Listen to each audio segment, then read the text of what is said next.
আসরের সময় আমার কাছে এক যুবক ভাই দেবিদ্দার জড়ায় ধরা দোয়া চাইছে, কানতেছে। আমি কি সে ভাই? কয় যে হুজুর আমার দুবাইয়ের 27 কোটি টাকার ব্যবসা, 27 কোটি টাকার ব্যবসা সব শেষ, কিচ্ছু নাই। এমনি অসহায়ের মতো টাকায় রয়েছে, দোয়া করে দেন। কি করো বুঝেন নাই? হ্যাঁ, কোটি কোটি বিলিয়ন ডলার প্রতিদিন যেখানে টাকা উঠত, পৃথিবীর সবচেয়ে বেশি বিলাসিতা যেখানে যেখানে, তার মধ্যে একটা দুবাই। সবচেয়ে উচ্চ প্রাসাদ, 160 তলা বিল্ডিং। এমন হোটেল আছে যেখানে এক রাত্রের ভাড়া বাংলাদেশি টাকায় 30 লক্ষ টাকা। আজ ফকির হয়ে গেছে।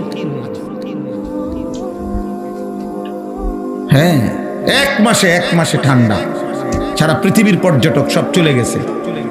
সারা পৃথিবীর থেকে যত মানুষ ওখানে ভ্রমণে আসছে সব চলে গেছে, ফাঁকা।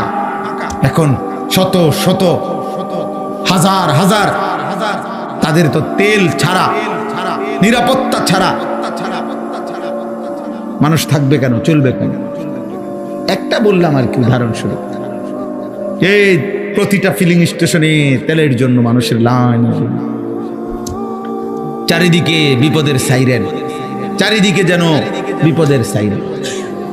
কিন্তু তোমরা যুবক ছেলেরা বাবা, কোনো ঝড়, কোনো তুফান, কোনো বন্যা, কোনো জলোচ্ছ্বাস, কোনো মহামারী, কোনো যুদ্ধ, পৃথিবীর কোনো কিছু বিপদের, কোনো ঘনঘটা, কোনো বিপদের আহ্বান, বাণী, সতর্কতা, কোনো কিছু লম্পট, চরিত্রহীন, এমন জঘন্য, এত নিকৃষ্ট বেনামাজি, এত নিকৃষ্ট, এটা এত নিকৃষ্ট এই জানোয়ার, মানুষরূপী এই পশু, তার কথা হলো আমারে যদি আল্লাহ আযাব দিতে দিতে মাটির তলেও গাইরা লায়, আমি উনারে সেজদা দিতাম।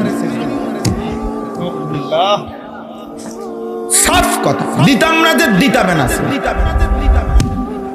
এবারে ডাইরেক্ট আল্লাহরে বলি, তুমি খোদা কি করতে পারো করো, তুমি আমারে আসার দিয়ে যদি মাটি তো গাইরা লাও, আমি দিতাম না সেজদা তোমার, আমি তোমারে পছন্দ করি না। একটা ছোট্ট দোয়া পড়ি, আল্লাহুম্মা হাওয়ালাইনা ওয়ালা আলাইনা, আল্লাহুম্মা হাওয়ালাইনা ওয়ালা আলাইনা।